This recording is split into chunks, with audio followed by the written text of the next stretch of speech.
बिस्मिल्लाहिर्रहमानिर्रहीम अल्हम्दुलिल्लाहि रब्बिल आलमीन वमा अर्सलनाका इल्ला रहमतल लिल आलमीन बाद खुदा बुजुर्ग तुई किस्सा मुख्तसर। नाज़रीन, प्रोग्राम फ़िक्र सुकून के साथ आप सब के सुकून की फ़िक्र लिए मैं हूँ आपका मेज़बान अज़हर इकबाल शाबरी।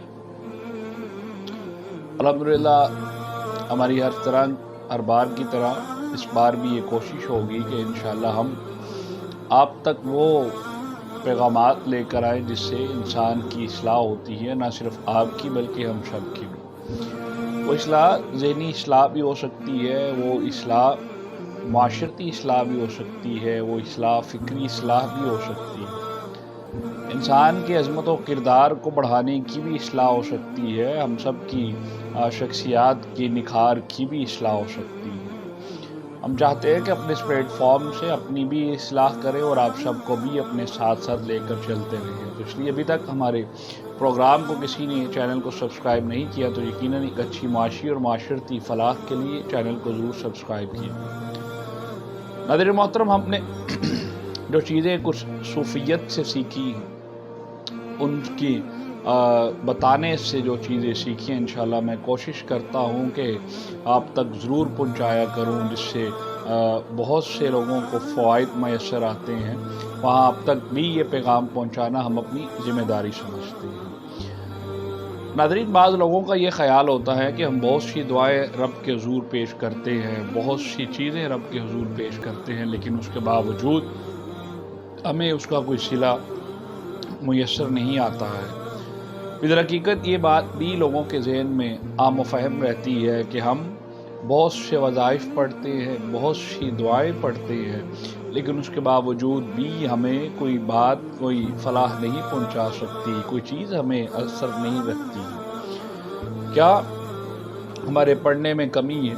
हम जो पढ़ते हैं अपने रब के हुज़ूर, जो पेश किया जाता है, जो दुआएं मांगी जाती हैं, क्या उसके पढ़ने में कुछ कमी कोताही रह जाती है? आया कि ऐसा क्यों होता है कि मुसलसल पढ़ने के बावजूद भी हमारा जो काम है वो नहीं हो पा रहा होता? हम दर हकीकत मुख्तलिफ़ मसाइब में जो फंसे हुए होते हैं, वो दर हकीकत वो एक कंटिन्यूली प्रोसेस के तहत उसी तरीके से जारी व सारी रहता है। बहुत से लोग मुझे व्हाट्सएप पर ये मैसेजेस मौसूल होते हैं, लोग कॉल्स करते हैं, पैगामात देते हैं। तो अपनी फ़िक्री इस्लाह करते हुए मैंने जब इस चीज़ को देखा कि आया कि कहाँ पर कोई गलती आ सकती है, क्या मौजूबात बन सकते हैं जिसकी बुनियाद पर ऐसा होता है। तो मुशाहिदात करने के बाद, अपनी इस्लाह लेने के बाद जब ये बात सामने आई कि जो अज़ान अपने रब की घर की तरफ से आती है, अल्लाहु अकबर अल्लाहु अकबर, अशहदु अल्ला इलाहा इल्लल्लाह अशहदु अल्ला इलाहा इल्लल्लाह व अशहदु अन्ना मुहम्मदन अब्दुहु व रसूल, जो रब की तरफ से, रब के घर की तरफ से जो अज़ान की आवाज़ हमें सुनने को मिलती है, दर हकीकत जो शख्स उस अज़ान को अच्छे तरीके से नहीं सुनता है, और जब कोई शख्स अपने रब के घर से आने वाली अज़ान को नहीं सुनेगा तो वो रब किस तरीके से फिर तुम्हारी बातों को सुनेगा?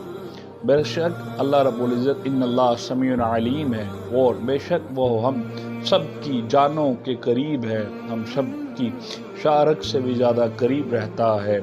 वो बेशक वो हमारे दिलों में आबाद रहता है, मोमिन के दिल में आबाद रहता है। लेकिन उसके बावजूद भी जब कोई शख्स उसके घर से आने वाली अज़ान को गौर से नहीं सुनता है, एक बहुत बड़ी गलती जो मैं आपको बता रहा हूँ, जिसमें इंसान की ज़िंदगी का बहुत अहम पहलू शामिल है कि दुआएं उसकी क्यों कबूल नहीं हो पा रही होती, क्यों उसकी दुआओं को मुस्तजाब नहीं किया जा रहा होता। उसकी एक बड़ी वजह मैं आपके सामने इंशाल्लाह रखूँगा, जो कि आज तक शायद बहुत कम लोगों ने इसको आप तक पहुँचाया होगा।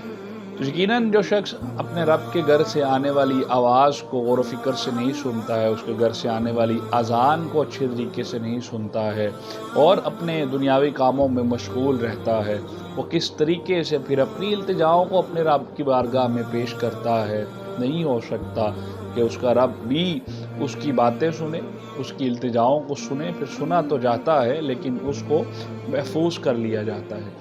इसलिए अगर हम अपनी ज़िंदगियों में इस अमल को शुमार कर लें, उसके घर से आने वाली अज़ान को بڑی اجزا و انکساری کے ساتھ ہاتھ باندھتے ہوئے بڑے ادب سے جھکتے ہوئے رب کے گھر سے آنے والی آواز جو گونج رہی ہوتی ہے اپنے کانوں میں نہ صرف سنیں، اس کا جواب بھی دیتے جائیں اور اپنے جسم میں اس کی کیفیات کو محسوس کرنے کی کوشش کریں، پھر رب کے گھر جائیں اور نماز ادا کریں۔ یقیناً جب ہم اس کے گھر سے آنے والی آواز کو بڑے اچھے انداز میں اور بڑی اچھی کیفیات کے ساتھ سنیں گے، یقیناً وہ بھی ہماری دعاؤں کو بہت اچھے سے نہ صرف سنے گا اور ہماری دعاؤں کو مستجاب کرتے ہوئے انشاءاللہ ہمیں ضرور اس سے نواز دے گا۔ اجازت دیجیے فکر سکون کی ٹیم کے ساتھ السلام علیکم ورحمۃ اللہ وبرکاتہ۔